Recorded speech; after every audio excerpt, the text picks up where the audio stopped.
Boa noite. A polícia de São Paulo prendeu um cirurgião de 44 anos que matou outros 2 médicos a tiros. Os disparos foram feitos em frente a um restaurante em Alphaville durante uma briga. As imagens das câmeras de segurança mostram o momento em que Carlos Alberto Azevedo Silva Filho, de 44 anos, chega a um restaurante em Alphaville, em Barueri, na região metropolitana de São Paulo. Ele se aproxima de uma mesa e cumprimenta outros 2 homens, que estão sentados. Segundos depois, os 3 iniciam uma briga. Carlos Alberto se aproxima de um dos homens e o acerta com um soco. O outro se levanta e parte para cima do agressor. A confusão só termina depois que um funcionário do restaurante intervém. Já do lado de fora do restaurante, as vítimas aparecem conduzidas por agentes da Guarda Civil. É quando Carlos Alberto aparece com a arma em punho e atira. Foram vários disparos. Depois, ele se entrega aos agentes e é preso em flagrante. Segundo a polícia, Luiz Roberto Pellegrini Gomes, de 43 anos, e Vinícius dos Santos Oliveira, de 35, chegaram a ser socorridos, mas morreram no hospital. Luiz Roberto foi atingido por 8 tiros. Ele trabalhava como cardiologista em um hospital municipal de Barueri. Vinícius foi atingido por 2 tiros e atuava em uma unidade de saúde de Cotia. A prefeitura da cidade lamentou a morte do profissional, que prestava serviço ao município desde 2019. Ambos deixam um filho. De acordo com a polícia, Luiz Roberto, Vinícius e Carlos Alberto se conheciam e se encontraram por acaso. A arma de fogo foi apreendida, assim como a bolsa, documentos e mais R$16 mil em espécie. Os investigadores ainda não divulgaram o motivo da discussão. Em 2025, Carlos Alberto chegou a ser preso por racismo e agressão contra funcionários de hotel em Aracaju, mas foi solto após pagar fiança. Hoje é sábado, 17 de janeiro de 2026. Veja agora os outros destaques desta edição. Bombeiros de São Paulo encontram corpo de idoso que desapareceu em enxurrada. Queda de helicóptero mata 3 pessoas no Rio de Janeiro. Fundo Garantidor começa a receber pedidos de ressarcimento de credores do Banco Master. Donald Trump convida Lula para integrar Conselho da Paz para Gaza. Começa a vacinação contra a dengue com o imunizante de dose única do Butantan.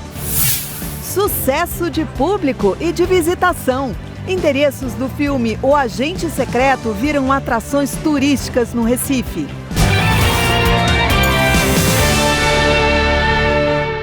Que bom estarmos juntos neste sábado. Sejam todos bem-vindos ao SBT Brasil.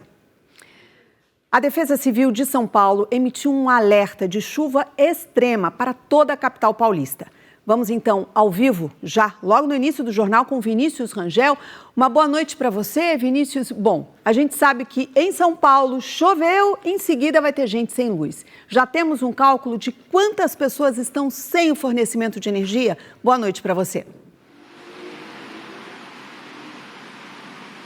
Mais um dia de chuva forte e intensa aqui em São Paulo. Simone, boa noite a você, boa noite a todos que nos acompanham aqui no SBT Brasil. Esse alerta de chuva extrema para a capital paulista durou cerca de 1 hora e encerrou quase agora, no iniciozinho da nossa noite.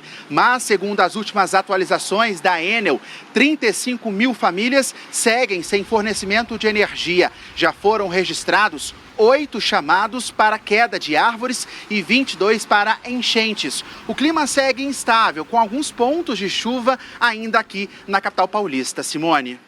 Agora, Vinícius, vamos continuar juntos, porque nós sabemos que ao longo de todo o dia foram feitas buscas por uma idosa que ontem, durante um temporal, acabou desaparecendo ao lado do marido na zona sul de São Paulo.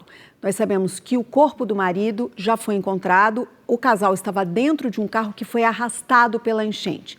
Eu pergunto a você, e as buscas pela idosa, alguma novidade, alguma nova informação sobre o paradeiro dessa mulher? Olha, Simone, infelizmente nenhuma novidade sobre o paradeiro de Maria da Mata, de 67 anos. As buscas por ela se encerraram hoje, no finalzinho da tarde, por volta de 5h30 da tarde. Os bombeiros já tinham finalizado, então, o dia de hoje de buscas. Segundo o Corpo de Bombeiros, os trabalhos foram suspensos por questões de segurança e também de visibilidade, já que além de anoitecer, começou a chover aqui em São Paulo. A operação será retomada amanhã cedo, a partir das 8h30 da manhã. Desta vez, os bombeiros vão concentrar as buscas com apoio de barco, principalmente às margens do rio Pinheiros, onde há suspeita de que a correnteza possa ter levado a idosa. Equipes também devem fazer varreduras nas áreas de difícil acesso ao longo do rio. A família segue acompanhando todo o trabalho e a expectativa é de que essa nova fase das buscas possa trazer alguma resposta. Os detalhes de como foi todo o dia de busca de hoje e também mais informações sobre esse caso, nós vamos conferir agora na reportagem que eu preparei junto com o repórter cinematográfico Marcos Isídio. Enquanto os bombeiros vasculhavam as galerias do rio Pinheiros, os drones faziam a ronda pelos ares. Foi o segundo dia de buscas por Maria Deusete da Mata, de 67 anos. A idosa tinha acabado de sair do trabalho na companhia do marido, Marcos da Mata Ribeiro, quando uma enxurrada arrastou o carro onde estavam. Ela é quem aparece nesse vídeo com a porta aberta e o corpo quase do lado de fora. Sai do carro, é uma senhora! As equipes se concentraram em 4 galerias, trechos alagados e áreas de difícil acesso, onde a força da água pode ter levado o veículo. Foi percorrido e não foi localizado nenhum veículo. Um pouco de lixo agarrado nas paredes, porém o veículo não foi localizado. Todas as galerias a gente consegue passar numa boa. A água está à altura da canela, só no final que aumenta um pouco. Mais cedo, os bombeiros encontraram o corpo de Marcos a 2 quilômetros de distância de onde foi visto pela última vez. A confirmação foi feita pelo filho. 2 dias atrás eu estava com ele, conversando com ele. Ele foi em casa, conversou comigo bastante, passou um tempo comigo e agora...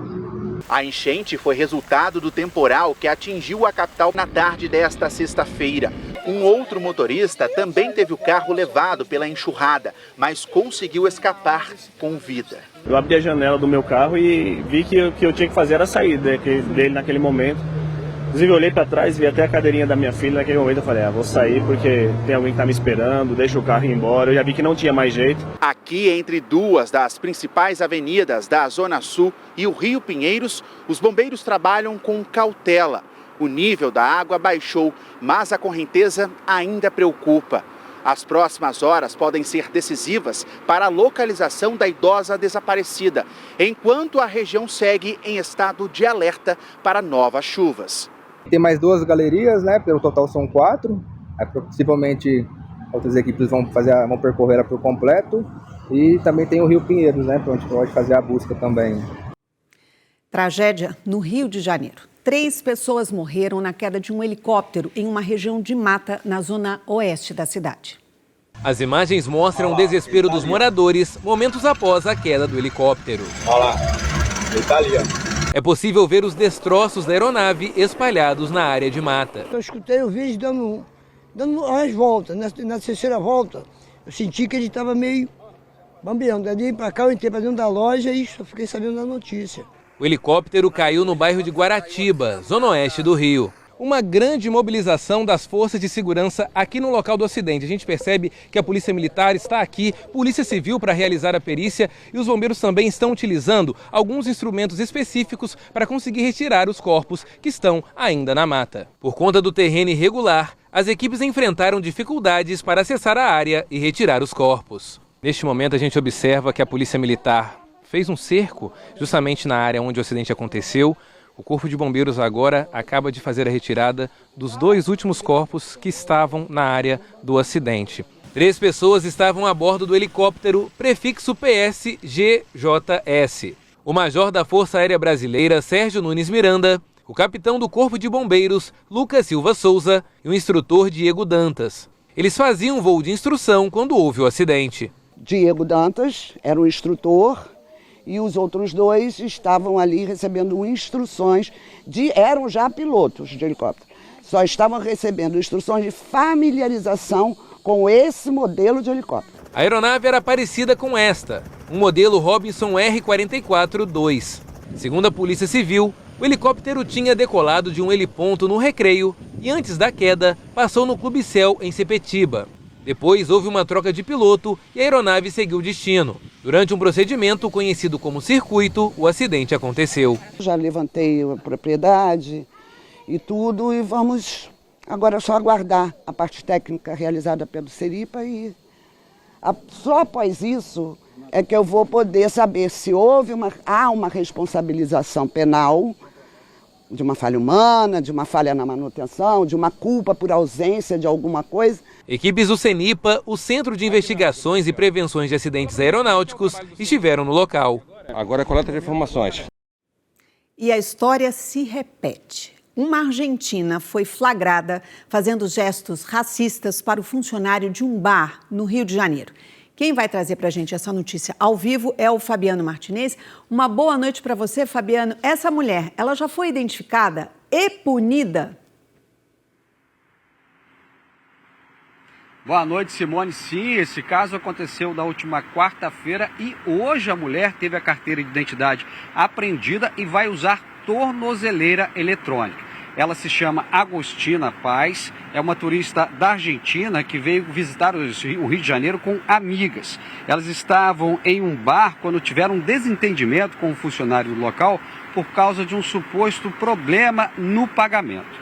Quando estava deixando o estabelecimento, a Argentina chamou o funcionário de mono, que quer dizer macaco em espanhol, e fez gestos ali imitando o animal. Nas imagens feitas pela própria vítima, ainda é possível ver que uma das amigas tenta evitar com que ela cometa o crime de racismo. Agora a mulher vai ser monitorada e, por enquanto, não vai poder deixar o Rio de Janeiro para voltar à Argentina. Simone? Olha, lamentavelmente são recorrentes os casos de racismo cometidos por turistas argentinos. Eles precisam saber, e já deveriam saber, que no Brasil racismo é crime. E em qualquer parte do mundo, racismo dói. Mudando de assunto, agora uma notícia importante para quem está à espera de um benefício do INSS. O governo federal criou uma fila única nacional para reduzir a demora na análise dos pedidos. Há 2 anos, a dona de casa Diomar de Souza Vieira vive uma rotina de idas e vindas ao INSS para garantir um benefício ao filho de 55 anos em tratamento contra um câncer. Foram meses de espera, sem qualquer resposta, enquanto os gastos aumentavam e a situação de saúde dele se agravava. Olha, a pessoa que está nesse processo, principalmente do câncer, tem muitos gastos. A pessoa não corre atrás de um benefício desse porque não tem necessidade. Atualmente, quase 3 milhões de pedidos aguardam a análise no INSS. Para tentar reduzir essa fila recorde, o governo federal anunciou mudanças no programa de gerenciamento de benefícios. A principal delas é a criação de uma fila única, válida para todo o país. Antes, cada estado tinha a própria fila do INSS. Com a nova regra, todos os pedidos passam a integrar uma fila única em todo o país.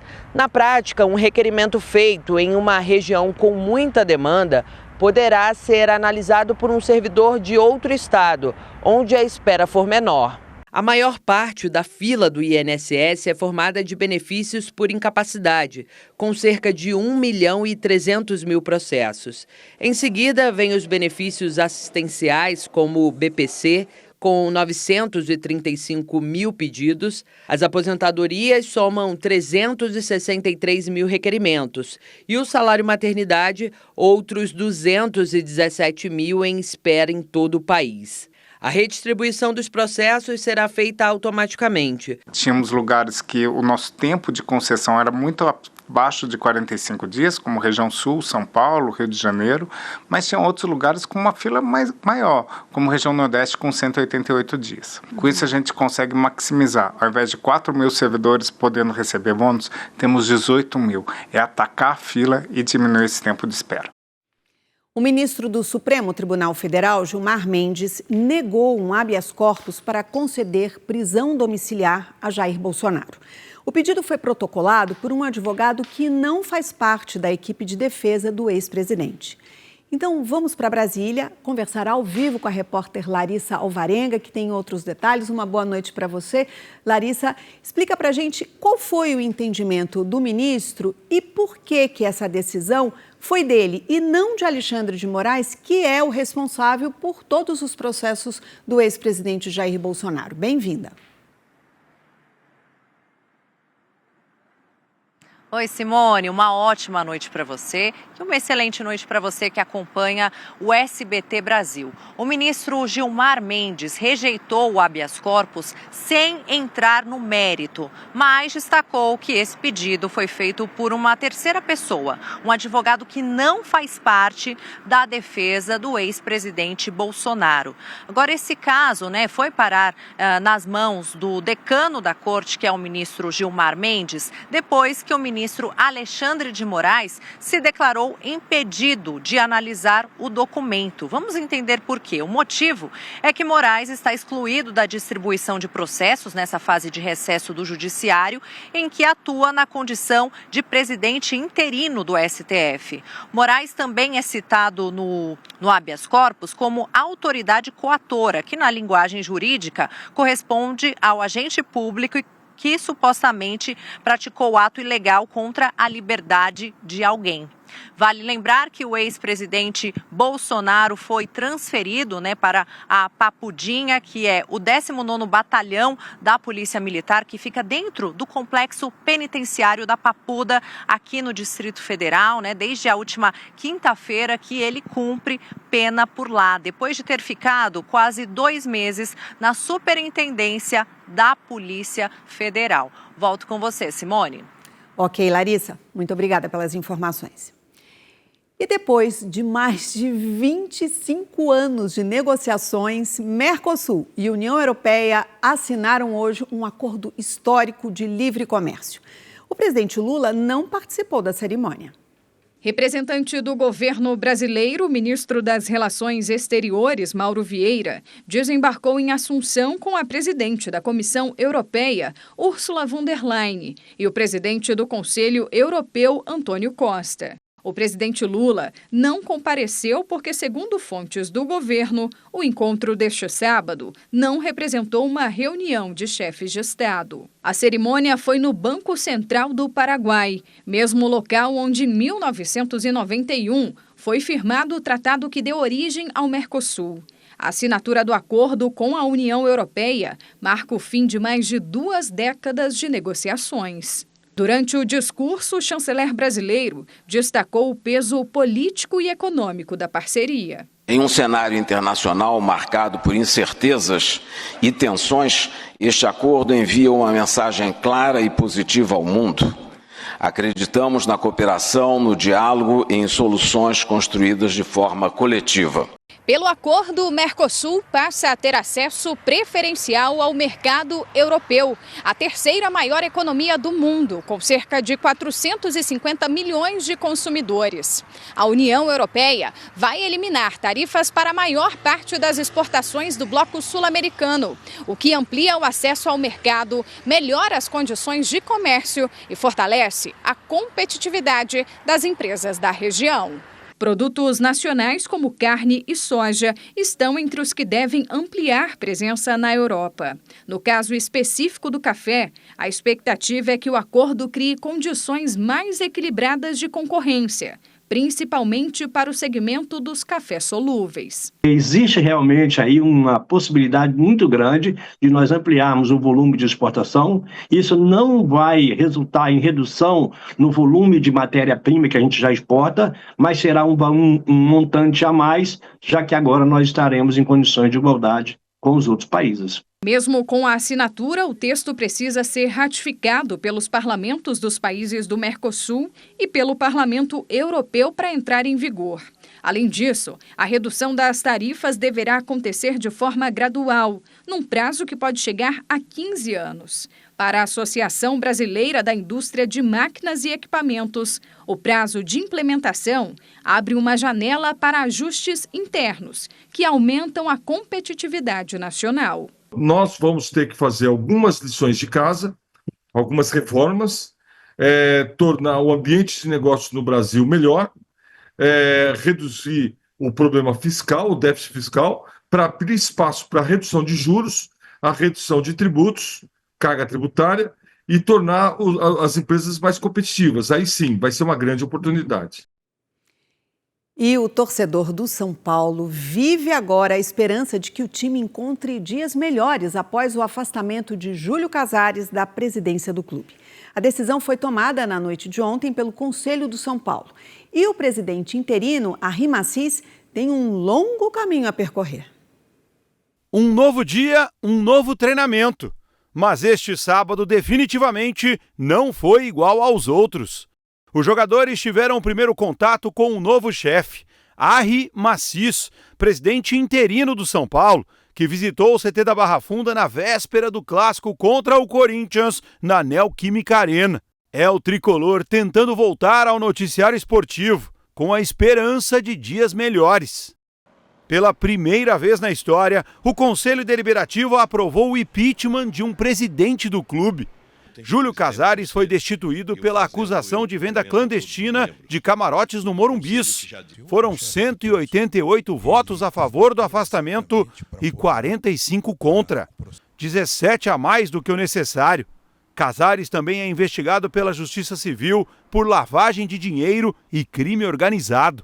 Aliviado é o primeiro passo para a gente passar limpo o São Paulo, uma vez que o Conselho parece que ter acordado, né? Não é uma vitória, a instituição fica manchada. No mínimo ele deveria ter pedido afastamento para exercer a defesa dele. Como eu disse no meu discurso, não renunciou, teve a oportunidade. Agora vai ser destituído pelo Conselho porque a imensa torcida já o destituiu.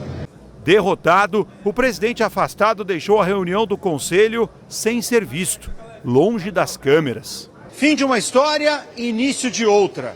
Saiu dessa porta no Salão Nobre do Morumbis o vice que agora assume a presidência interina do São Paulo, Arry Massis Júnior. Ele tem 30 dias para convocar uma assembleia de sócios para que seja confirmado o impeachment de Júlio Casares. Os associados devem ratificar o processo. Basta a maioria simples dos votos para destituir de vez o presidente. Júlio Casares estuda inclusive renunciar ao cargo para evitar a perda de direitos políticos. Nesse caso, Arry Massis assume a cadeira até o final do mandato, em dezembro deste ano. O clube vai continuar competindo, vai continuar honrando sua camisa e sua história.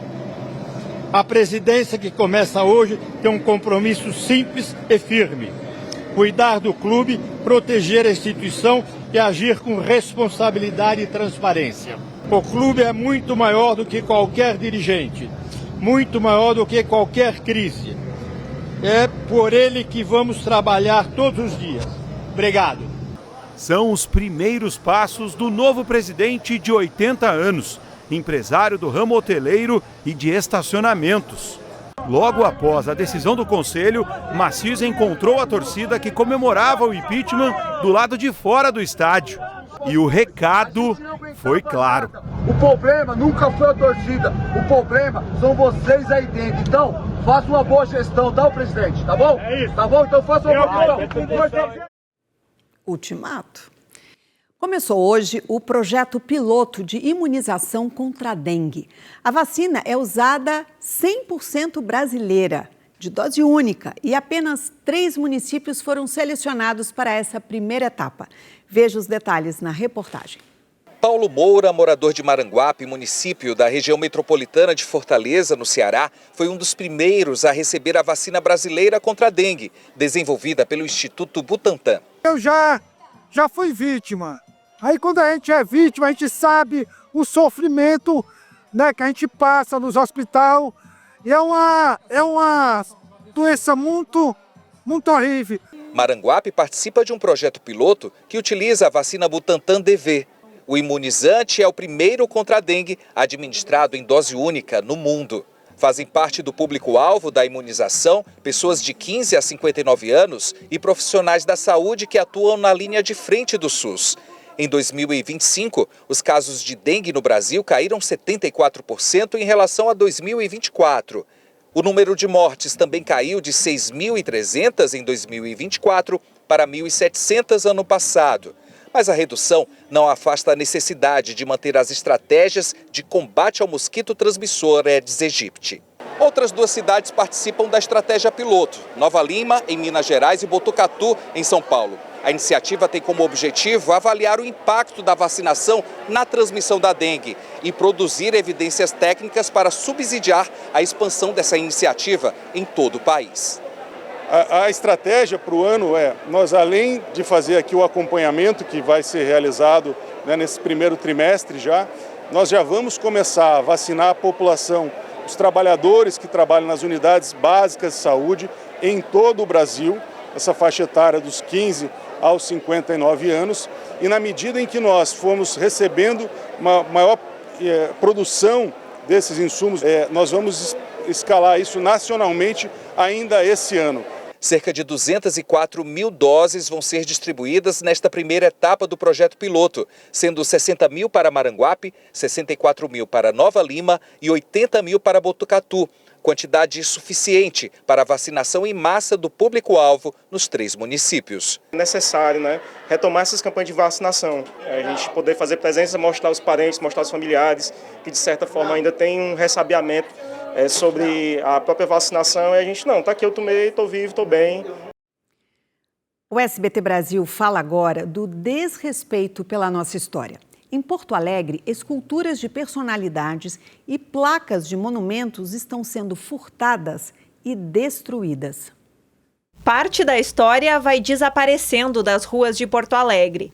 Na Praça da Alfândega, tombada pelo Instituto do Patrimônio Histórico e Artístico Cultural, muitos dos monumentos e bustos não fazem mais parte do cenário. Entre setembro e outubro do ano passado, 4 peças de figuras importantes foram levadas. Os monumentos, eles têm um poder de rememoração, de homenagem, de comemoração. E por isso eles são, evidentemente, elementos importantes da paisagem de uma cidade, da cultura, de uma sociedade. Aqui estava o busto de Francisco Caldas Júnior, que tanto contribuiu para o jornalismo gaúcho. Outros pedestais estão da mesma forma, dando espaço para outros personagens da praça.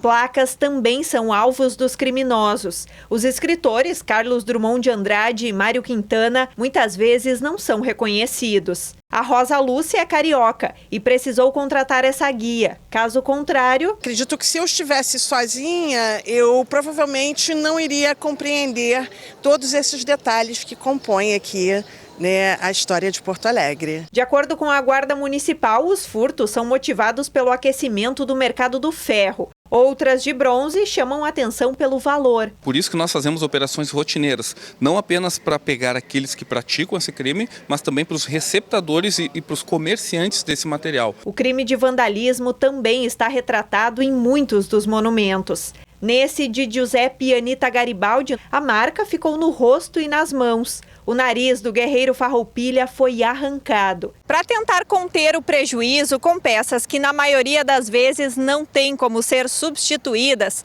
a prefeitura também tem feito a retirada de alguns monumentos. Aqui, por exemplo, havia um busto de Chopin, que marcou a história da música clássica. Algumas dessas peças vão passar por restauração.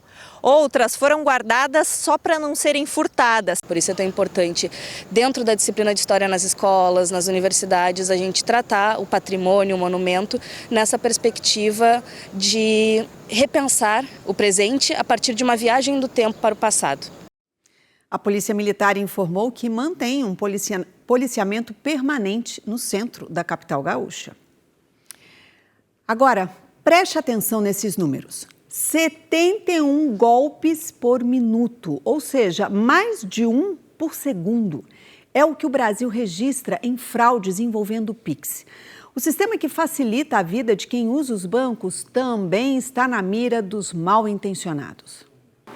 Enganada por acreditar na boa-fé dos clientes. A gente confia nas pessoas, vem e a cliente já assim de anos. Cíntia é dona de um salão de beleza no centro de São Paulo e foi vítima de 2 golpes seguidos envolvendo transações via Pix. Um deles foi o agendamento de um Pix que nunca foi efetivado.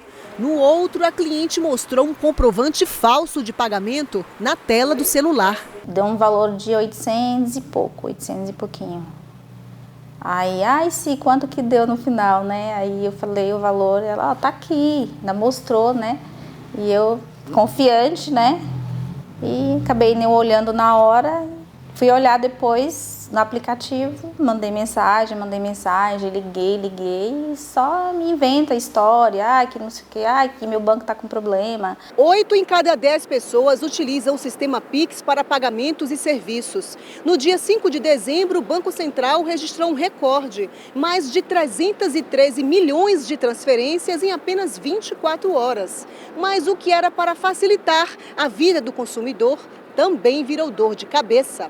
Só entre janeiro e setembro do ano passado, o Brasil registrou 28 milhões de fraudes envolvendo o Pix, mais de um caso por segundo. Os números são da Associação de Defesa de Dados Pessoais e do Consumidor. A advogada especialista em direito digital e proteção de dados explica que, nesses casos, há uma forma de se precaver. Prestei um serviço, cobrei por ele, a pessoa me mostrou um comprovante, mas é importante você checar no seu próprio aplicativo do banco realmente para ver se essa transação foi realmente efetivada, se o dinheiro caiu na sua conta. O salão da Cíntia agora é assim. Já na hora ali, confere. Já vai, espera um pouquinho, tá com um cliente, só um minutinho. Olha no seu aplicativo, confere, porque se você vai naquela só de confiança no cliente, não vai nessa. Os clientes do Banco Master que têm valores cobertos pelo Fundo Garantidor de Crédito já podem pedir a devolução dos recursos. Esse pedido é feito pelo aplicativo do FGC, que apresentou instabilidade ao longo de todo o dia justamente devido ao grande número de acessos. Vamos conferir comigo aqui no telão quem é que tem direito a esse reembolso. Vamos lá. Vão receber 100% do valor o CPF ou o CNPJ que tiver investido até R$ 250 mil em títulos, como os CDBs, que são certificados de depósitos bancários, ou quem tinha até essa quantia na conta corrente. Mas e se o cliente tiver, por exemplo, R$ 260 mil? Que é o exemplo que a gente está dando aqui. Ele vai receber o valor do teto, de R$ 250 mil, e terá, inicialmente, um prejuízo de R$ 10 mil. Esse valor excedente deve ser solicitado no processo de liquidação do Master, que está sendo conduzido pelo Banco Central. A gente vai colocar uma outra tela aqui, porque a estimativa é que 800 mil credores terão justamente direito a essa garantia, o que representa mais de 40 bilhões de reais do fundo. Esse é o maior desembolso histórico do FGC, que atualmente tem em caixa 125 bilhões de reais. Vamos ver agora o passo a passo de como solicitar esse reembolso. Primeiro, baixe o app do Fundo Garantidor de Crédito na loja de aplicativo do seu celular. Depois, faça o cadastro com os dados do titular da conta corrente do banco liquidado, informando nome, CPF, data de nascimento e, então, crie uma senha de acesso. Após fazer o login, você precisa cadastrar a conta do banco em que deseja receber o reembolso. Para isso, clique em Menu, Meu Perfil e vá em Contas Bancárias. Em instituição financeira, busque pelo seu banco e informe os dados da conta. Depois, volte à página inicial do aplicativo e solicite o reembolso clicando na instituição financeira liquidada, no caso, o Banco Master. Ao finalizar o cadastro, você pode visualizar o valor que tem a receber. Será necessário confirmar sua identidade via biometria facial e realizar uma assinatura digital confirmando sua solicitação. Se os dados estiverem corretos, o dinheiro estará disponível em até 48 horas úteis. E olha, é bom reforçar, hein? Fique atento para tentativas de golpes, como aplicativos e páginas falsas que se passam pelo FGC para roubar os seus dados. O Fundo Garantidor de Crédito também não entra em contato com você via WhatsApp ou por SMS.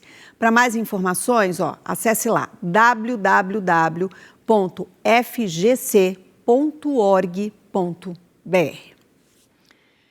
6 policiais militares foram presos suspeitos de envolvimento com a morte de um doleiro em São Paulo. O caso aconteceu em novembro do ano passado. Luiz Francisco Caselli chegava em casa quando foi abordado por 2 homens. Os criminosos chegaram a conversar brevemente com a vítima antes de disparar ao menos 3 vezes. Os 6 PMs presos já estão no presídio militar Romão Gomes, onde permanecem à disposição da Justiça. O SBT Brasil teve acesso a áudios do caso do jovem que foi morto por policiais militares durante um surto psiquiátrico em Porto Alegre. As gravações registraram pedidos de ajuda e o barulho dos tiros que tiraram a vida de Eric Vargas. Eric Vargas tinha esquizofrenia e estava em surto em casa. A família pedia socorro ao SAMU, que negou ir ao local sem a presença de policiais. Os agentes foram chamados pela família. No áudio em que a tia da vítima avisa ao SAMU que a polícia já está no local, dá para ouvir o momento em que Eric foi morto pelos agentes. A brigada já está no local. Ah, é o Eric? É isso? Isso. Só um minuto, fica... Meu médico, amor.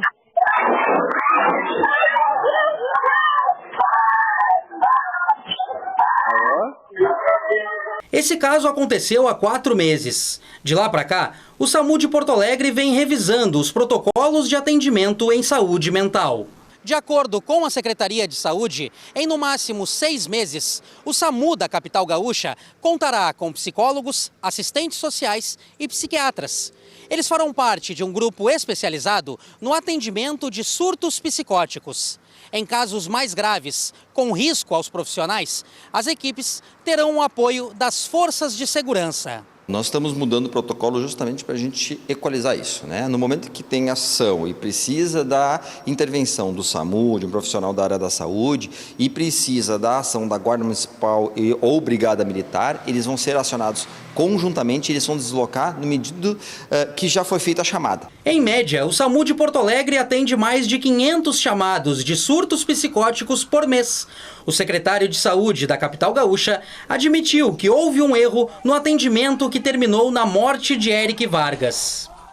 Familiares de Eric ainda pedem justiça e querem que os policiais envolvidos na ocorrência sejam denunciados pelo Ministério Público. O SAMU teve uma falha muito grande, imensa, foram vários chamados.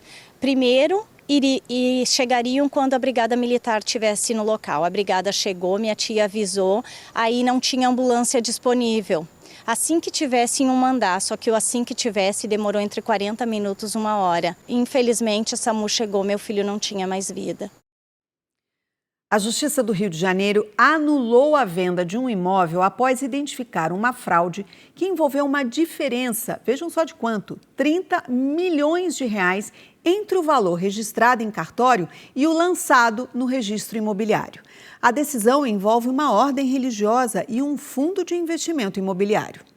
Depois de 8 anos de batalha na justiça, Elizabeth comemora a primeira vitória. Eu olhei para toda a minha família e falei, a gente pode confiar, né, que a justiça ela existe. A empresária investiu 40 milhões de reais na reforma do prédio que fica no centro do Rio, para a construção de um hotel, mas teve que deixar o local depois que o imóvel mudou de dono. Quando o Banco Opportunity se tornou proprietário, o aluguel foi reajustado de 240 mil para 350 mil reais mensais. A mudança repentina trouxe prejuízos para ela e toda a família. Meus filhos atravessaram dificuldades, minha família atravessou dificuldades. Eu perdi patrimônio, eu perdi paz, eu perdi um nome, né? Nada você consegue fazer hoje com um nome como o meu está. agravado por dívidas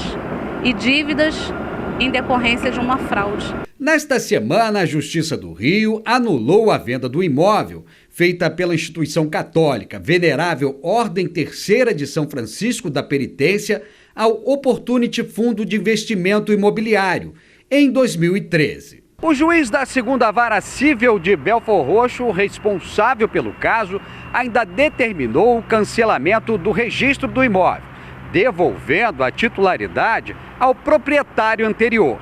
Segundo o magistrado, o negócio foi formalizado com base em documentos irregulares, como, por exemplo, a falta da assinatura do tabelião responsável na escritura de compra e venda. O caso é investigado desde 2021, quando uma reportagem exibida pelo jornalismo do SBT revelou que a transação foi formalizada num cartório em Belford Roxo, na Baixada Fluminense, apesar de todas as partes envolvidas terem sede no centro do Rio. O que mais chama a atenção é a diferença entre o valor da escritura de compra e venda, que é de 5 milhões, para o que foi lançado no 7º Ofício de Registro Geral de Imóveis da capital, 35 milhões de reais. As investigações também apontaram a doação do prédio em 1715, sem comprovação. O tabelião responsável pelo cartório de Belford Roxo chegou a ser condenado por falsidade ideológica. Todos os imóveis, à época, pertenciam à coroa. Então, a doação supostamente ocorrida em 1715 é juridicamente impossível. Trata-se da maior fraude imobiliária da história do Rio de Janeiro. Depois de tudo que nós perdemos, eu espero a reparação. A reparação que não vai suprir, digamos assim, toda a dor que nós sentimos. Isso jamais. Mas a reparação que vai, pelo menos, nos fazer resgatar a dignidade. O Opportunity informou que foi vítima de fraude e falsificação ocorridas no cartório do 2º Ofício de Belford Roxo. Disse que os 35 milhões de reais foram pagos e os impostos recolhidos. Afirmou também que, anos depois, foi surpreendido com a existência de um documento com valores diferentes e assinaturas falsas, tanto dos diretores do fundo quanto da Venerável Ordem Terceira, a vendedora do imóvel. Informação confirmada pela organização religiosa. Já o cartório do 2º Ofício foi desativado e os antigos responsáveis não foram localizados. O presidente dos Estados Unidos, Donald Trump, convidou oficialmente o presidente Lula para integrar o chamado Conselho da Paz, que irá gerenciar Gaza. O convite de Donald Trump, feito via carta, faz parte de uma nova articulação internacional liderada pelos Estados Unidos para supervisionar a transição e a reconstrução da faixa de Gaza. A carta convite foi enviada à Embaixada do Brasil em Washington. Até agora, o governo brasileiro ainda não informou se aceitará ou não o convite. Os presidentes da Argentina, Javier Milei, e da Turquia, Recep Tayyip Erdogan, também foram chamados a integrar o conselho. E o Departamento de Estado americano fez uma publicação em português nada amigável e bem direta para quem pensa em entrar no país ilegalmente. Na publicação feita pelo perfil oficial do Departamento de Estado, o texto em português afirma o seguinte: se você vier aos Estados Unidos para roubar os americanos, o presidente Trump vai te jogar na cadeia e te mandar de volta para o lugar de onde você veio. A mesma mensagem também foi divulgada em inglês e espanhol, como parte de uma estratégia mais dura do governo norte-americano para desencorajar a imigração ilegal. A iniciativa acontece em um contexto de políticas migratórias mais rígidas e veio dias após os Estados Unidos anunciarem a suspensão do processamento de vistos de imigração para 75 países, incluindo o Brasil. O líder supremo do Irã admitiu pela primeira vez que milhares de pessoas morreram na nova onda de protestos no país. O líder supremo do Irã, o Ayatollah Ali Khamenei, reconheceu publicamente pela primeira vez que milhares de pessoas foram mortas durante os protestos que atingem o país nas últimas semanas. Essa é uma admissão rara vinda da cúpula do regime iraniano. Segundo ele, o presidente dos Estados Unidos é o culpado tanto pelas vítimas quanto pelos danos e também pelas calúnias que fez contra a nação iraniana. As manifestações, que tiveram início em 28 de dezembro, começaram em várias cidades do país por causa de dificuldades econômicas, mas rapidamente se transformaram em um movimento nacional exigindo mudanças políticas e a queda do governo. Organizações de direitos humanos estimam que mais de 3.000 pessoas tenham sido mortas e milhares de outras detidas pelas forças de segurança desde o início dos protestos, considerados os mais sangrentos contra civis no Irã em décadas. Uma pesquisa revelou que a maioria dos pais vai reaproveitar o material escolar do ano passado para economizar, né? O ano mal começou e a cena se repete em todo o país. Pais e mães com listas nas mãos à procura do melhor preço para o material escolar.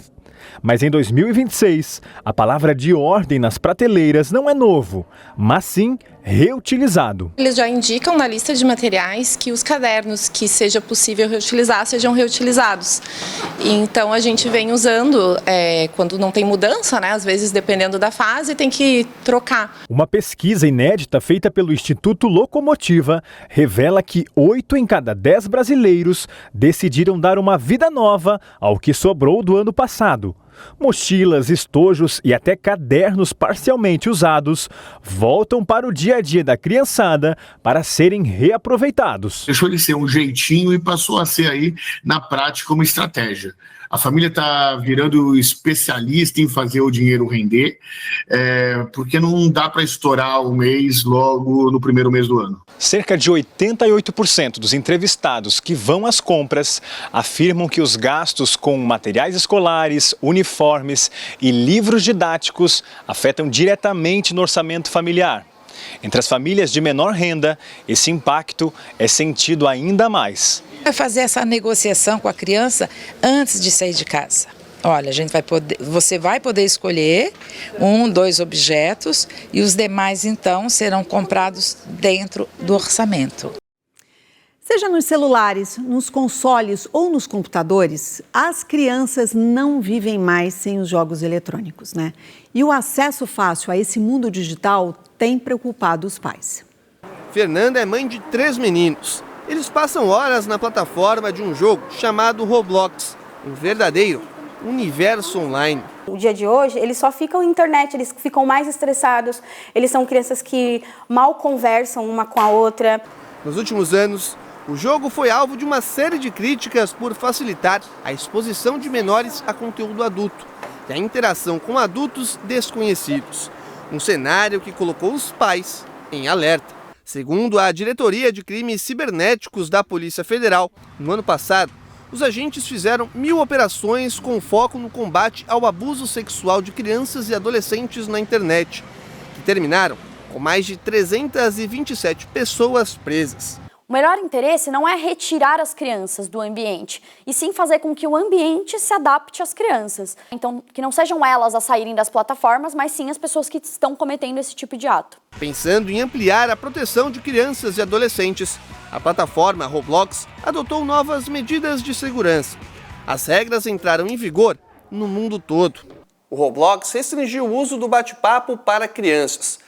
Agora, os jogadores precisam passar por uma verificação facial para comprovar a idade.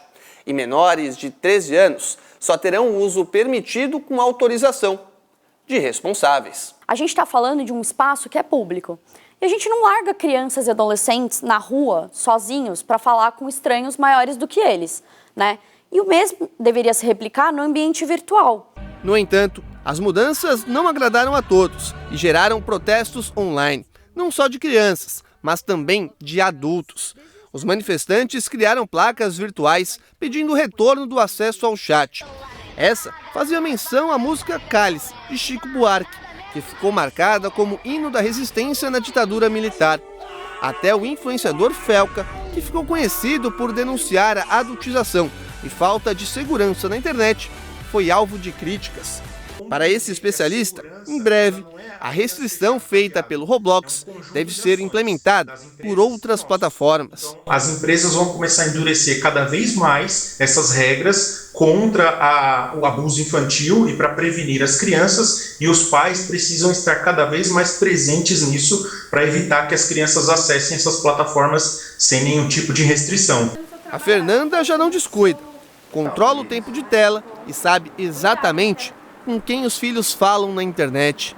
A internet ensina muitas coisas ruins, então a gente tem que estar sempre em cima, vendo o que eles jogam, observando com quem conversa, porque existe muita maldade. O filme brasileiro O Agente Secreto tem movimentado as ruas do Recife. As locações usadas no longa já são um roteiro turístico pela capital pernambucana. Prédios antigos do centro da capital pernambucana ajudaram a ambientar a história. O filme Agente Secreto faz um mergulho em um Recife misterioso da década de 70.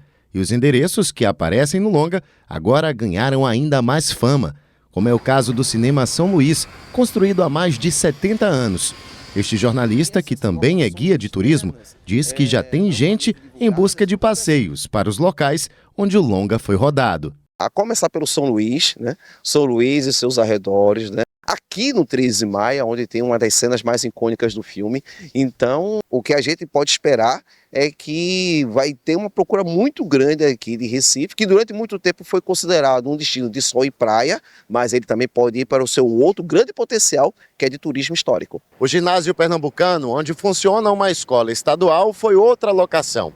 No filme, o prédio aparece como uma repartição pública. O prédio Ofir, de arquitetura antiga, também foi usado como cenário. Foi aqui que o ator pernambucano Robson Andrade, de 18 anos, pôde mostrar seu talento nas telonas pela primeira vez. Ele foi descoberto pelo próprio diretor Kleber Mendonça Filho e deu vida ao personagem Clóvis, um menino tímido e simples que participa de momentos importantes ao longo da trama. Foi meu primeiro trabalho como ator e foi um trabalho impecável, foi maravilhoso ter trabalhado com toda essa equipe, desde o pessoal do elenco até o pessoal da produção. Robson ainda está se acostumando com a fama trazida pelo filme e disse que tem certeza que mais prêmios virão para o cinema brasileiro. Eu acredito que ganhe. Wagner vai ser indicado ao melhor ator, Kleber ao melhor diretor e o filme vai ser indicado ao melhor filme ali de todos. Já ganhamos. Já ganhamos. Pode fazer clima de Copa. Tomara. E uma última notícia. O presidente americano Donald Trump anunciou tarifas de 10% sobre produtos importados de países contrários ao plano dos Estados Unidos de comprar a Groenlândia. Trump disse também que a tarifa subirá para 25% em 1º de junho. O anúncio já provoca tensão diplomática, obviamente. Bom, você perdeu ou quer rever alguma reportagem? Tá tudo lá no nosso canal do YouTube e também no nosso site, o sbtnews.com.br. Você fica agora com o Esquadrão da Moda. Uma boa noite para você, um ótimo domingo. Até a próxima. Tchau.